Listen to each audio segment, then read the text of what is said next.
Loyalty, we grow up believing it's a noble ideal. From childhood stories to corporate codes of conduct, we're conditioned to see loyalty as a pillar of integrity, a moral compass guiding our relationships, politics, and family ties. It's praised as one of the highest virtues, something that defines who we are. But what if that belief is deeply flawed? What if loyalty, as we come to understand it, isn't a virtue at all but a myth? A seductive illusion designed to keep us blind to the harsh realities of human behavior? Niccolo Machiavelli, the sharp-minded political thinker of Renaissance Florence, tore away the mask centuries ago. He didn't romanticize human nature, he exposed it. In his view, loyalty isn't just fragile, it's fundamentally unreliable. Not a rare casualty of circumstance, but an illusion people cling to until it's no longer useful. And this isn't abstract theory, you can see it playing out in real life. The colleague who suddenly vanishes when your influence fades. The elected official who shifts positions with public opinion. The relative who supports you until your value to them runs out. We like to think loyalty is eternal, but in reality it's often transactional. Machiavelli understood this better than most. His ideas weren't confined to the political chaos of 16th century Italy. They cut across time and geography, stripping away the comforting stories we tell ourselves about duty and devotion. His work doesn't simply reflect the past, it reveals the machinery of power that still operates today, often behind the scenes. In The Prince, written in 1513, Machiavelli offered more than a guide for rulers. He provided a dispassionate examination of how people really behave when power, fear, and ambition are in play. He observed, men are fickle, it is easy to convince them, but hard to keep them convinced. This single line dismantles the foundation of loyalty as we know it. People don't remain loyal out of honor, they remain loyal out of need, out of benefit, out of convenience, and as soon as those factors shift, so does their allegiance. Machiavelli witnessed how fast people change sides when fortunes rise or fall. He saw that loyalty is really about principle, it's about self-preservation. And once you understand this, everything changes. You stop expecting unwavering devotion. You start recognizing the signs of shifting interests. And most importantly, you stop building your life around illusions. When the Medici were ousted from power in Florence, their so-called loyalists didn't hesitate to realign with the emerging republic. And when the Medici returned, those same individuals shifted back without shame. This wasn't an exception, it was standard practice. The prince tears away the romantic veneer of political allegiance and reveals the gears turning beneath. Counselors spoke of loyalty while maneuvering for personal gain. Allies stood by only until a more promising opportunity appeared. Citizens obeyed, but only while the cost of obedience remained low. To Machiavelli, this wasn't a sign of corruption, it was simply the natural way people behave. Take his pointed observation. He who strives to act virtuously in all matters is bound to be ruined among so many who are not virtuous.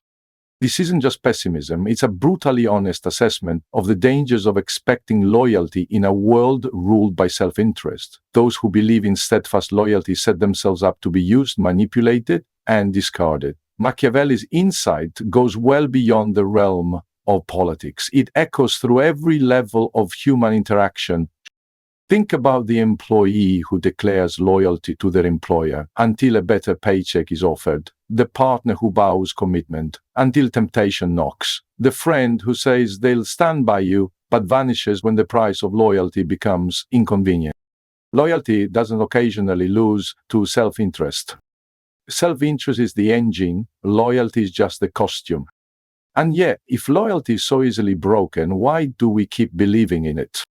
Machiavelli understood that too. He wrote, "People judge more with their eyes than with their hands. Everyone sees what you appear to be. Few feel what you are." We're captivated by the symbols of loyalty, the pledges, the public declarations, the rituals of allegiance, but very few ever perceive the calculations and shifting interests hiding underneath. This disconnect between what we see and what actually is forms the foundation of social life. The illusion of loyalty performs important psychological functions. It gives us a sense of stability in relationships that are inherently unstable. It allows cooperation in a world where everyone's pursuing their own interest. It paints a portrait of predictability over a canvas of chaos. And this is why betrayal stings so deeply.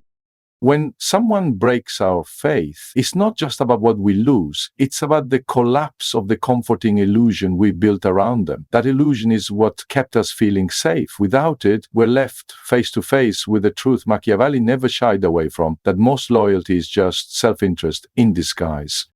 What truly unsettles us in betrayal isn't just a tangible loss, it's the crumbling of our internal framework, the mental model we built about trust, loyalty, and connection. The emotional upheaval we feel isn't always about the damage done, but about the threat posed to our belief system. Machiavelli recognized that wise rulers grasped this truth. They understood that the appearance of loyalty often mattered more than whether it genuinely existed. As he famously wrote, "Everyone sees what you seem to be, few understand where you really are." A skilled leader masters this perception game, maintaining the illusion of steadfast alliances while quietly accepting their fragility. This lesson extends well beyond Renaissance courts. In the modern workplace, for example, corporate culture still celebrates the notion of company loyalty. Employees pledge allegiance to brands. Companies talk about family. Yet behind the slogans, both parties are well aware that this loyalty is conditional, subject to the tides of layoffs, mergers, and market downturns. The performance of loyalty becomes its own currency, valuable even when both sides know it's contingent. Loyalty as strategic calculation. Machiavelli didn't argue for the total abandonment of loyalty.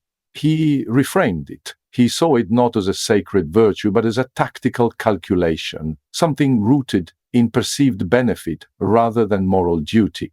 As he put it, "Friendship obtained by purchase, not by virtue, is acquired but never secured, and at need it will not be spent in your defense." This line reveals Machiavelli's nuanced stance. Loyalty that stems solely from gain is inherently unstable. It's not that loyalty is impossible, it's that it depends on incentives, not ideals. Loyalty, in this framework, persists only so long as the balance of benefit tilts in favor of remaining loyal. It's a dynamic, not a constant.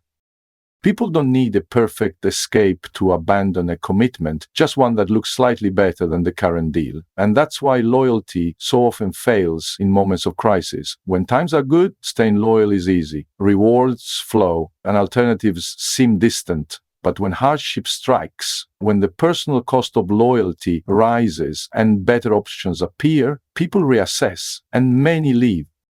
That's why friends vanish during adversity, why political allies switch sides when your influence wanes, why loyal employees jump ship during a corporate collapse. The shifting nature of loyalty follows a simple principle: when the cost outweighs the benefit, the bond breaks. Our excuse the equation. This conditional loyalty also explains this lopsidedness. Those in power tend to demand more loyalty than they're willing to give. A ruler wants absolute loyalty from his subjects, yet reserves the right to act in his own best interest. Employers expect unwavering dedication from their staff, yet often offer little security in return. In relationships, the person with more leverage frequently expects fidelity they themselves don't reciprocate.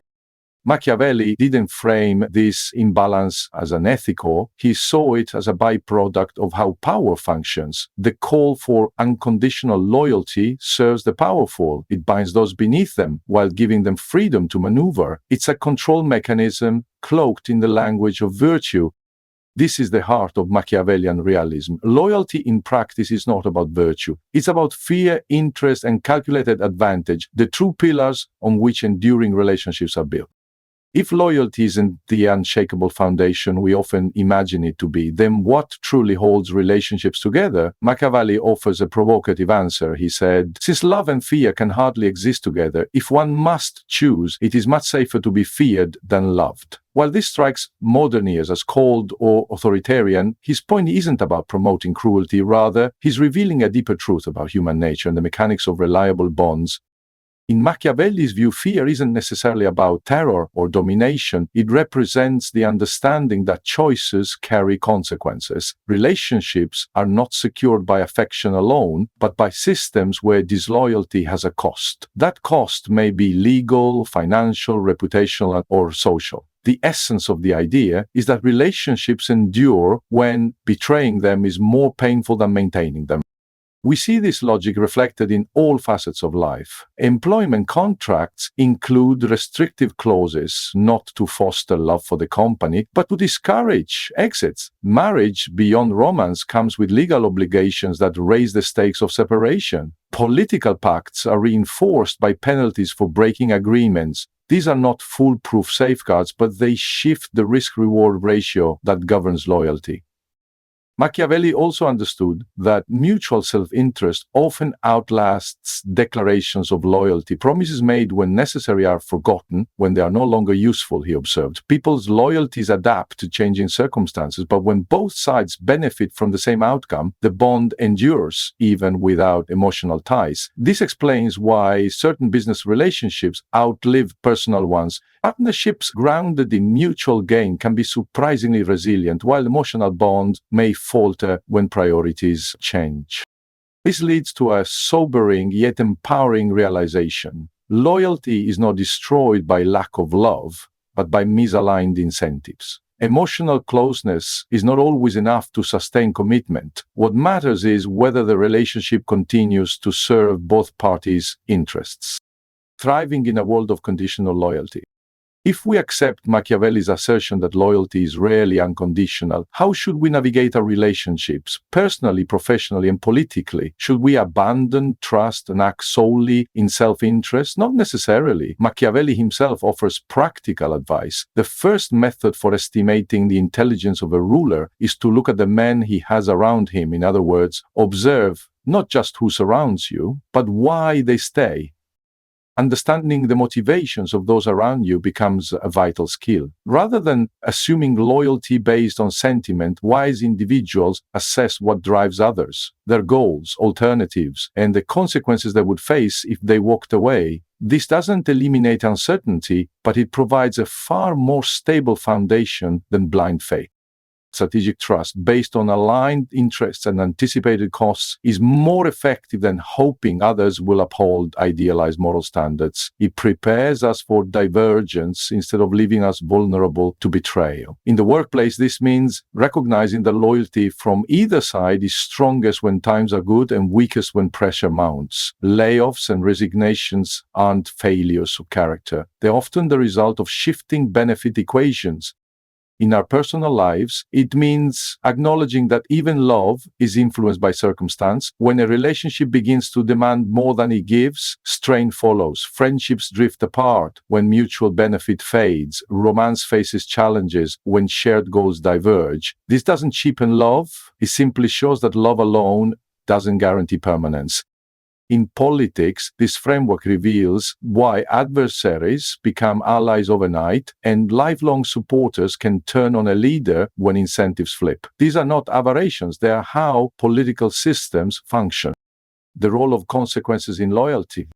Machiavelli's insight leads to a powerful conclusion. Enduring loyalty is rarely built on moral integrity or emotional attachment. It stems from a structure of predictable consequences and shared interests. Men are driven by two principal impulses, either by love or by fear, he wrote. A wise leader or any individual seeking stable relationships focuses on what they can influence, shaping conditions where it's in others' best interest to remain loyal.